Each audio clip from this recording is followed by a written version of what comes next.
Le passage d'aujourd'hui est Psaume chapitre 7, versets 1 à 11. Lisons ensemble.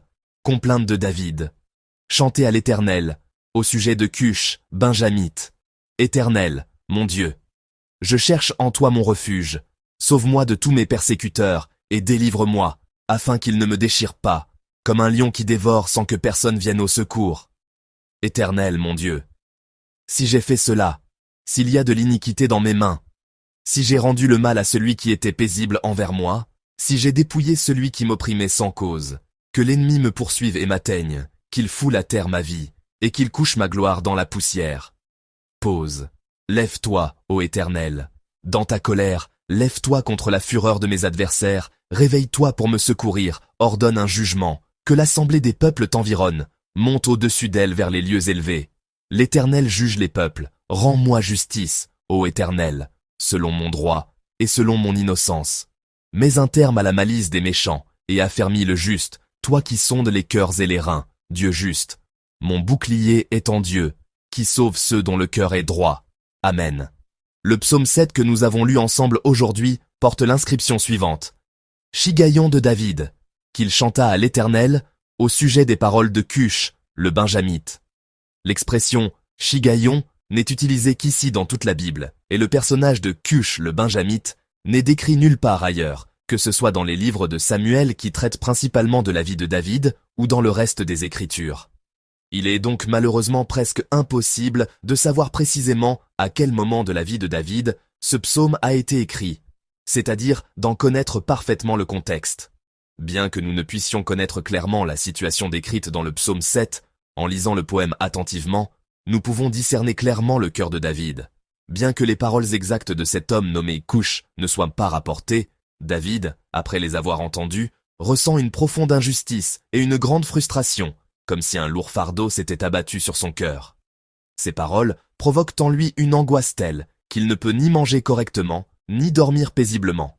David crie alors à Dieu son sentiment d'injustice et sa détresse.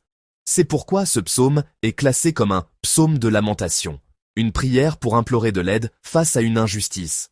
David décrit ainsi la situation dans laquelle il se trouve. Lisons ensemble le verset 3. « Afin qu'il ne me déchire pas, comme un lion qui dévore, sans que personne vienne au secours. » L'ennemi de David, représenté par le personnage de Cush, le guette comme un lion affamé à l'affût.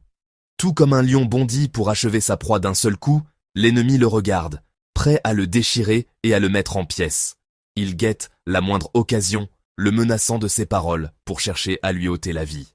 Face à une telle attaque de son ennemi, David ne peut se défendre par lui-même. S'il reste passif, il sera inévitablement et impuissamment vaincu. Cependant, une chose le tourmente et le frustre encore plus que le fait d'être dans cette situation de péril extrême, il ne trouve absolument aucune raison de subir de telles attaques. Si David avait commis une faute ou un péché clair en violant la loi devant Dieu et les hommes, il serait juste qu'il en subisse les conséquences, comme Dieu l'a promis à David et à Israël. Dans ce cas, David aurait humblement accepté le prix de son péché, se serait repenti devant Dieu et aurait demandé pardon, comme il l'a fait après son péché avec Bathsheba ou lors du recensement du peuple. Mais, en examinant sa propre conscience, David ne voit aucune faute qu'il aurait commise aux yeux de Dieu. Comme il le crie dans sa confession rapportée aux versets 4 et 5, il n'a pas d'iniquité dans les mains, il n'a pas rendu le mal à celui qui était en paix avec lui, et il n'a pas dépouillé sans raison son adversaire. Il n'a commis aucune violence, n'a pas trahi d'amitié par méchanceté, ni pillé les biens de quelqu'un simplement parce qu'il était en conflit avec lui. David confesse que s'il avait réellement fait de telles choses, il serait juste que son ennemi lui ôte la vie et l'honneur, et il n'aurait rien à redire. Mais comme il n'a vraiment commis aucun de ces actes malveillants, et que c'est au contraire son ennemi qui agit ainsi envers lui, David ne peut absolument pas accepter cette situation comme juste. La pensée que quelque chose ne va pas s'empare de David, et il l'exprime activement. Que pensez-vous de cette attitude de David, qui clame hardiment son innocence? Peut-être le trouvez-vous trop orgueilleux. Peut-être un malaise vous envahit-il en pensant « Est-ce que David est en train de dire que Dieu a fait une erreur? Peut-être a-t-il commis un péché sans le savoir, et Dieu lui inflige-t-il une punition méritée? Sur quoi David se fonde-t-il pour être aussi assuré?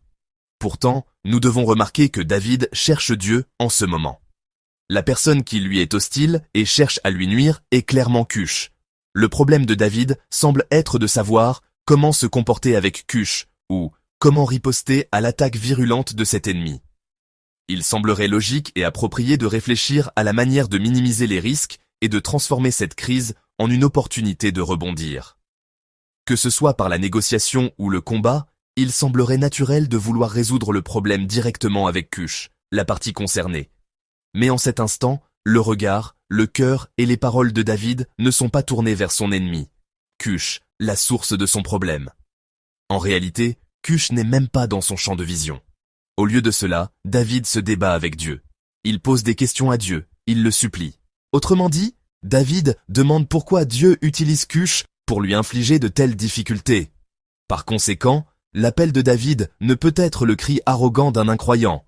C'est plutôt une réaction naturelle qui découle d'une foi claire en la souveraineté absolue. La conviction que seul Dieu gouverne et dirige toute la création avec justice et droiture. Croyant fermement que c'est parce que Dieu l'a permis que cette épreuve injuste s'est abattue sur lui, David ne se concentre pas sur la situation tumultueuse qui l'entoure, mais il fixe son regard sur Dieu, au-delà de la tempête, au-delà du problème, et il s'approche de lui. C'est pourquoi, comme dans la confession du verset 2, il dit qu'il cherche son refuge en l'Éternel.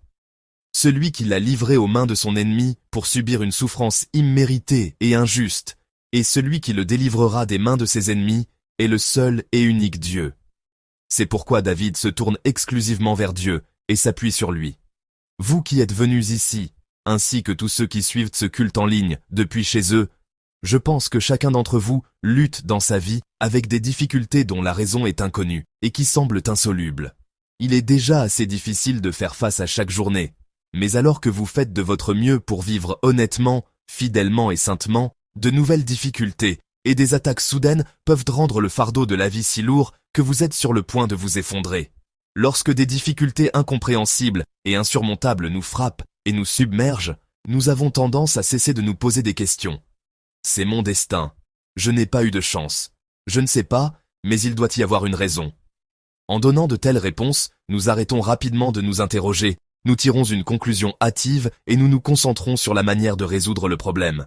Ou bien, par crainte de penser « Comment oserais-je demander des comptes à Dieu ?» nous nous efforçons de réprimer ce que nous avons sur le cœur, notre sentiment d'injustice et notre indignation. Cependant, le fait que cette plainte de David soit reconnue comme parole de Dieu et, à la lumière du texte d'aujourd'hui, nous pouvons dire qu'il est plus conforme à la foi de reconnaître que ce qui m'arrive n'est pas un simple hasard, mais que cela se produit parce que Dieu l'a permis. Et même si cette prière est une supplication née de l'injustice et de la frustration, il est plus spirituel de venir à Dieu avec nos émotions et nos sentiments tels qu'ils sont et de les lui confier. J'espère que nous pourrons nous accrocher fermement à la foi en la souveraineté absolue selon laquelle Dieu règne et tout arrive parce que Dieu le permet, et en nous souvenant que Dieu, qui gouverne seul ce monde, est notre Père, un Père avec qui nous avons une relation personnelle, puissions-nous être capables de présenter sincèrement à Dieu tout ce que nous avons sur le cœur.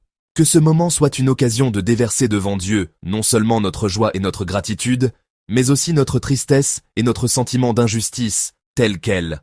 Un autre point doit être souligné. La prière de David, qui s'est réfugié en Dieu en lui criant son sentiment d'injustice, ne s'arrête pas à une critique ou à une plainte qui suggérerait une erreur de la part de Dieu. Au contraire, elle se prolonge en une proclamation claire de foi et d'espérance que le Dieu vivant redressera tous les torts. Lisons ensemble le verset 7 qui contient cette proclamation. « Lève-toi, ô Éternel, dans ta colère, lève-toi contre la fureur de mes adversaires. Réveille-toi pour me secourir, ordonne un jugement. » Amen. David exhorte ardemment Dieu à ne pas rester inactif lorsque lui-même souffre injustement, mais à se lever, à le protéger et à le défendre des attaques de ses adversaires, et à rendre un jugement juste. Il demande à Dieu, qui siège sur son trône en tant que seul roi et juge, de mettre fin à la méchanceté des impies et d'affermir le juste, de restaurer l'ordre de son règne où il approuve les justes et rejette les méchants, et de le maintenir sur le droit chemin. Priant, espérant et s'attendant à ce que le Dieu fidèle agisse encore cette fois avec la même droiture, David persévère dans l'espérance. C'est avec la ferme confiance que Dieu reconnaîtra son innocence, jugera avec droiture, brisera l'ennemi et l'élèvera, que David offre sa louange à Dieu dans la confession du verset 11. Lisons ensemble le verset 11. mon bouclier est en Dieu, qui sauve ceux dont le cœur est droit. Amen. L'attaque de l'ennemi n'est pas encore terminée. Le fardeau de David, son sentiment d'injustice, n'a pas été dissipé. Mais David loue Dieu d'avance. Il persévère dans la foi et l'espérance que Dieu le sauvera. Il s'attend à ce que l'œuvre fidèle de Dieu se manifeste cette fois encore. C'est parce qu'il avait cette attente et cette espérance envers Dieu, le juge juste et le sauveur, que David a pu tenir ferme au milieu de l'épreuve et remporter la victoire par la foi. Chers frères et sœurs en Christ, j'espère que nous aussi, face à des difficultés incompréhensibles, nous pourrons persévérer en attendant l'œuvre de Dieu. Ainsi, en présentant à Dieu notre confusion et notre sentiment d'injustice, tels qu'ils sont, lorsqu'ils découlent de difficultés incompréhensibles et insurmontables, j'espère ardemment que même si nous sommes ébranlés un instant, nous ne sombrerons pas. De plus, en prenant l'Éternel Dieu pour bouclier et en nous réfugiant en lui, en croyant fermement en sa justice et en sa délivrance, j'espère que nous pourrons persévérer en louant Dieu même au milieu des difficultés. Je souhaite sincèrement que vous passiez cette journée dans la victoire, en croyant en Dieu qui est le souverain, le juge juste, le sauveur, et en même temps notre Père.